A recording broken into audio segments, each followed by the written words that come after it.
So we'll start with the questions and answers. Is it okay for parents to be protective till the point they say no to everything? Please explain. Well, that is not protective. That is insane. But what do they mean by everything? No, if we take this literally, that is insane. But whether, we're not agreeing with the person who asked the question. We're just answering a question as written. We're not agreeing. We're not accusing the parents of that person or I don't know who wrote this, but anyway. What we're saying is no, that this doesn't make sense. The parent should not say no all the time. And the parent should also pick, the parent should pick their battles. Even if the child is making mistakes, the parents should pick their battles. Because if you basically critique all the time and, reprimand, review all the time, that creates indifference. That creates psychological, that creates resentment and basically fatigue. You just, you cause yourself fatigue and you cause the child fatigue. So you have to pick your battle. How about if the kids are doing something that is not Islamically allowed? Do the parents have the right to say no all the time, or can they overlook it if it is even Islamically not allowed? Well, that children start to become accountable by puberty. This is the biological marker that we consider to be the cutoff between childhood and adulthood. They are not accountable prior to this. Now, then we're talking about educating, we're talking about basically instructing them in proper etiquette, inculcating faith in them. If you see them do something wrong, as a parent, you're responsible to correct it. However, if you have just corrected them, right before Salat al-Asr, you were talking to them for 1 hour about something wrong that they did, and you came back from Salat al-Asr and they're doing something else that's wrong, try to overlook it if you can. I mean, if they see that you saw it, then you may want to talk to them about it as well. But if they don't see that you saw it, try to overlook it so that it does not become too overwhelming, to be basically reprimanding them the entire day. Okay. What is the ruling on the hadith about producing more kids? Are we allowed to have only 2 or 3 kids and stop it permanently? The hadith, تناسلوا تكاثروا فإني مباهن بكم والأنبياء. الأمم. Yeah. The hadith, where the Prophet, and there are other hadith as well, تزوجوا الودود الودود, and so on. تناسلوا تكاثروا means reproduce, procreate, because I will show you off to the other nations or the other prophets on the day of judgment. And that's true. The Prophet did say that. And that's what we said. We want to have more kids. However, there is a qualification here. We want to have more kids that we can raise well. It's not just having more kids, period. We have more kids that we can raise well. Sheikh, can you get it a little bit closer? Okay. We want to have more kids that we can raise well, not just more kids.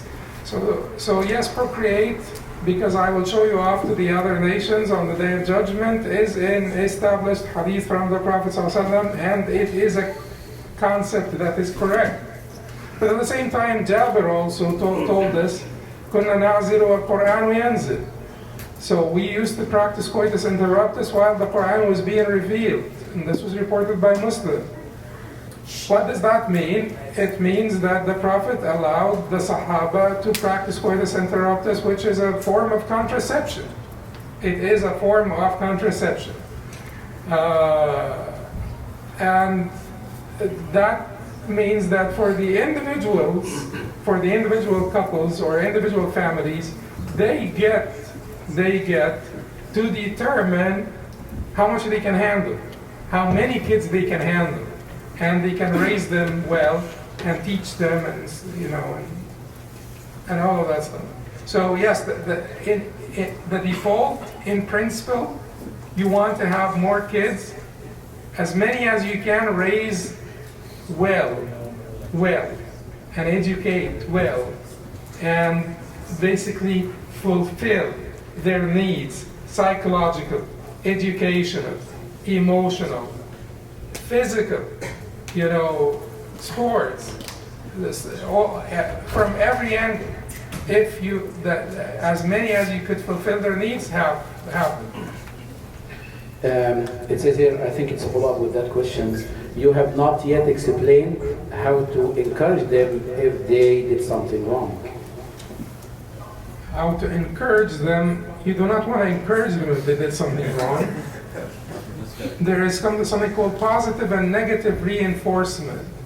So when the Prophet ﷺ saw Al-Hasan pick up a date from the dates of Sadaqah, he said to him, kikh, kikh. Kikh is a word, and Egyptians know the word kikh. They say koch. So kikh is a word, it's reprimanding, but gently reprimanding. No, you don't do this, you don't want to do this. أَمَا عَلِمْتَ أَنَّا لَنَأْكُلُ مِنْ تَمْرِ الصَّدَقَةِ. Have you not known that we don't eat from charity? Have you not known that we don't eat from charity? So when Umar ibn Salama said, كنت غلاما في حجر رسول الله صلى الله عليه وسلم وكانت يدي تطيش في الصفحة فقال لي يا غلام سم الله وكل بيمينك وكل مما يليك. He said, he's the son of Salama. He said, I used to be a young boy in the lap of the Prophet ﷺ, meaning under the care of the Prophet ﷺ, and I used to eat from all sides of the dish. My hand used to go around all sides of the dish, and the Prophet ﷺ said to me, "Oh young boy, Sammillah, say Bismillah, wa kul, eat with your right hand and eat from the side that's next to you." Keep in mind, the Prophet did not basically punch him in the face. He just instructed them. This is called positive reinforcement, to show him what is right. And then negative reinforcement is to say to him, have you not known that we don't eat from tamr al-sadaqa? It's just very light reprimanding, very light.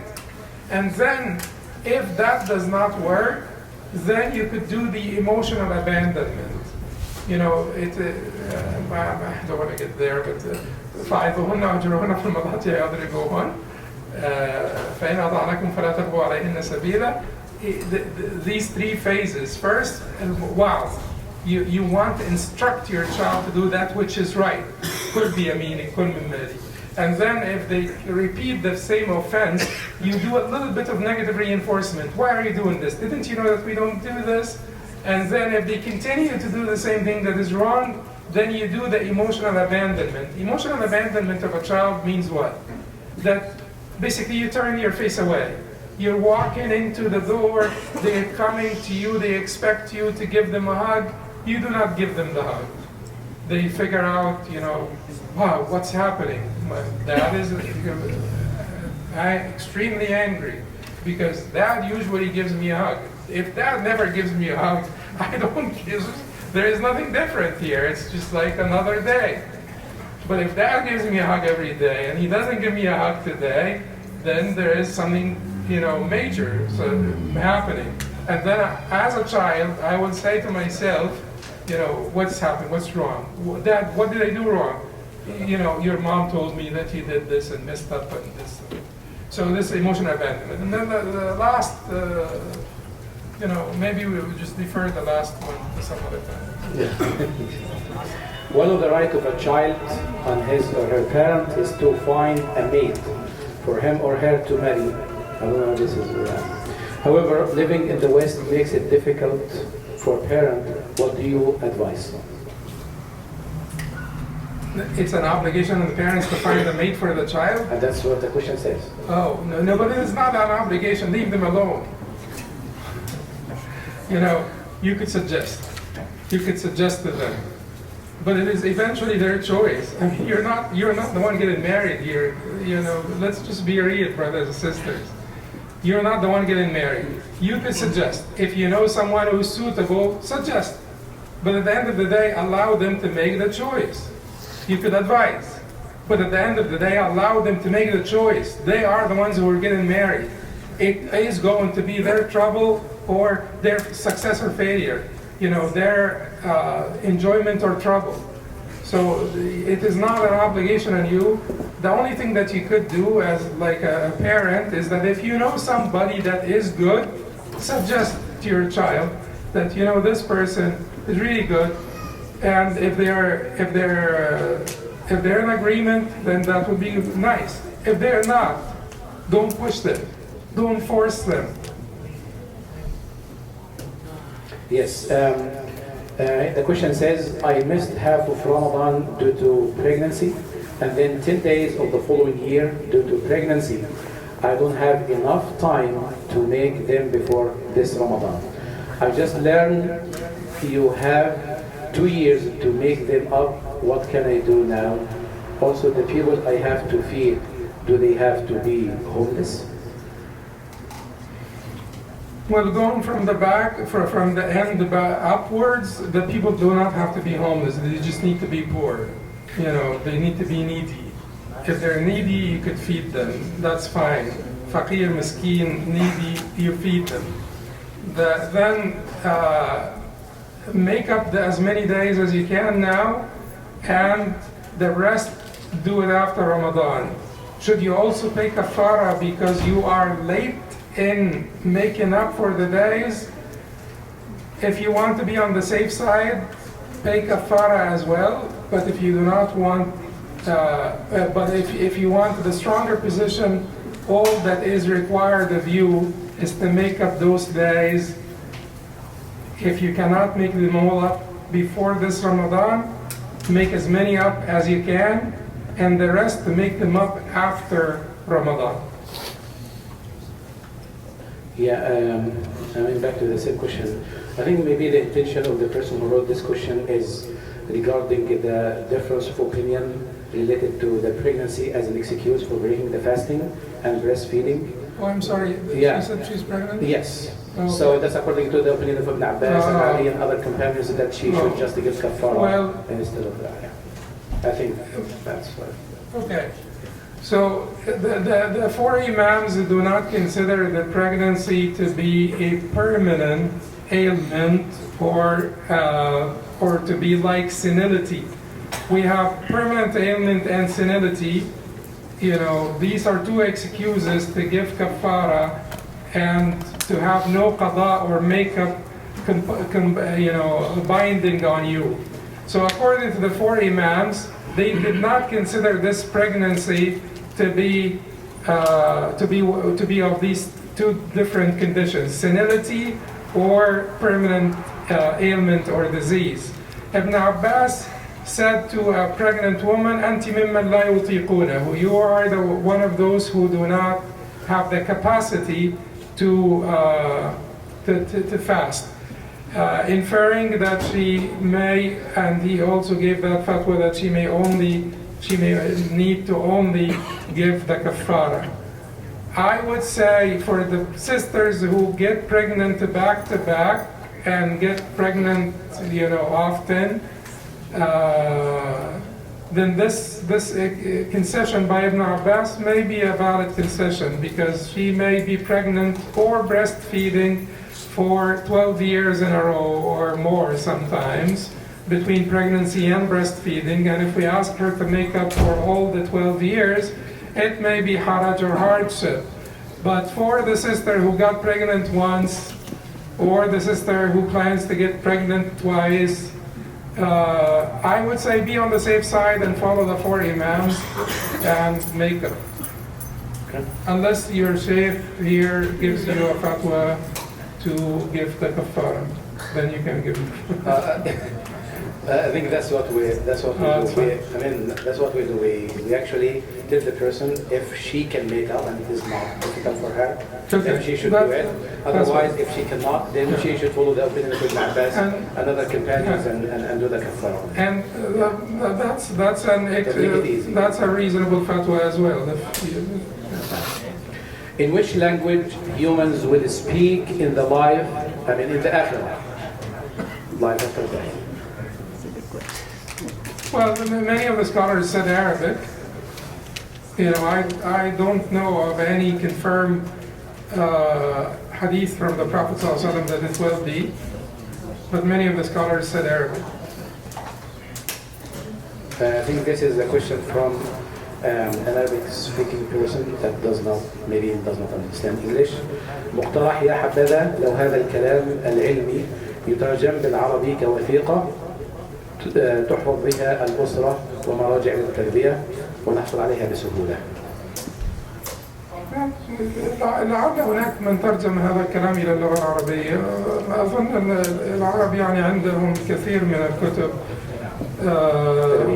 في التربية، لكن عبد الله نصحي علوان بس ليس فيه هذا التفصيل من حيث المراحل لكن طبعا كتاب الدكتور عبد الله نصحي علوان كتاب نافع جدا، لكن ليس فيه هذا التفصيل من حيث النظريات هذه. هل المهر شرط من شروط النكاح؟ ويعني في ذلك هل يجوز عقد النكاح من دون مهر؟ يجوز. Is mahar a condition in the marriage contract? It's واجب ولكنه ليس شرطا. Mahar is binding, but it is not a condition of validity. Mahar is not a condition of validity. وإن طلقتموهن من قبل أن تمسوهن ولم تفرضوا لهن وإن طلقتموهن من قبل أن تمسوهن وقد فرضتم لهن فريضة فنصف ما فرضتم لا جناح عليكم إن طلقتم النساء ما لم تمسوهن أو تفرضوا لهن فريضة. لا جناح عليكم إن طلقتم النساء ما لم تمسوهن أو تفرضوا لهن فريضة. Which means that it is possible that there is no harm on you if you divorce women before you touch them and before you had designated a dowry for them. So Allah subhanahu wa ta'ala told us that this could happen, and this is, Hadith Abdullah ibn Mas'ud also for المرأة التي لم يسمى صداقها. It is not a condition of validity, but it is wajib to give mahr. And unless she gives it up, طيبة بذلك نفسها. Unless she gives it up with, فكلوا هنيئا مريئا. Is it Islamically okay to mix psychology and Islam and apply them in household? Is it Islamically okay to mix psychology and Islam and apply them to in our house? Absolutely, it is okay. It is okay.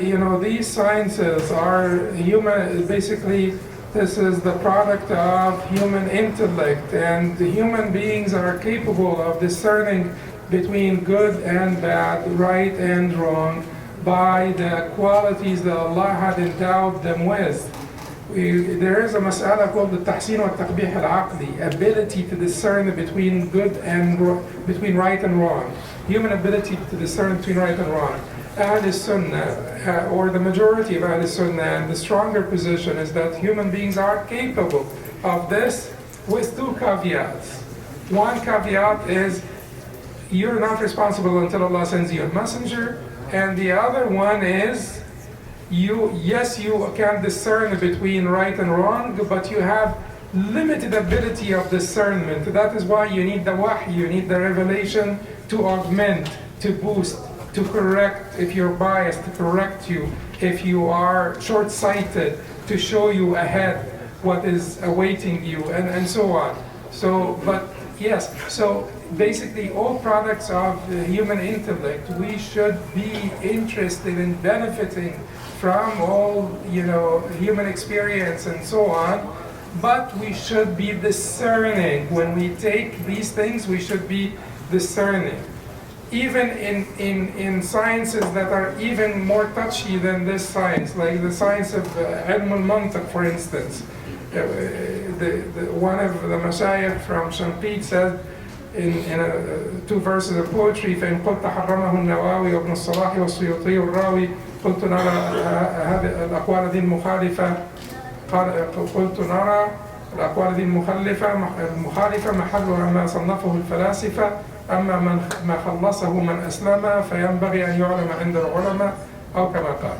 So if you say that mantiq, logic, has been prohibited, that learning of mantiq has been prohibited by Ibn Salah and Suyuti and Nawawi, may Allah bestow mercy on them, I would tell you that this is concerning the mantiq that is counter to Islam.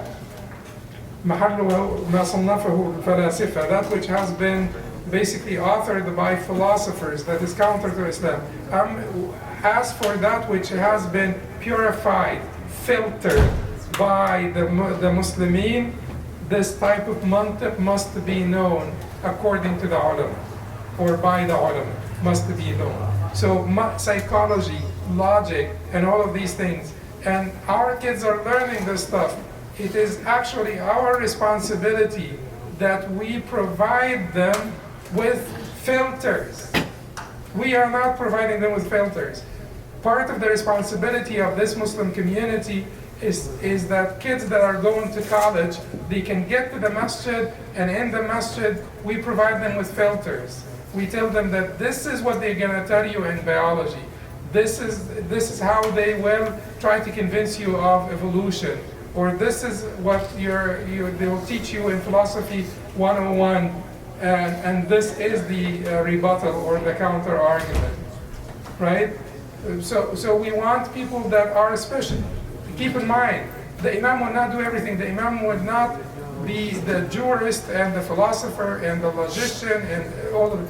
We need people to do this. We need people that, professors in philosophy and various disciplines, biology and so on, to come and to give their time and effort to teach our kids. This is what you're going to be learning, because I teach in a university and I know the curriculum and I know that this is what you're going to be learning, but this is the Islamic position on it. Yeah. Is it a bad idea to be overprotective on your kids? Anything that is over is bad. All right? That's it. Over itself is a bad word. The only time where the Prophet ﷺ said do something, like overdo something, that I could remember is what? Istinshaq. وبالك في الاستنشاق إلا أن تكون صائما. حديث لقيط بن صابر. إذا توضأت فمضمض وبالك في الاستنشاق إلا أن تكون صائما. When you make wudu, make madmada and overdo your istinshaq unless you're fasting. That's the only time I remember. Over is a bad thing.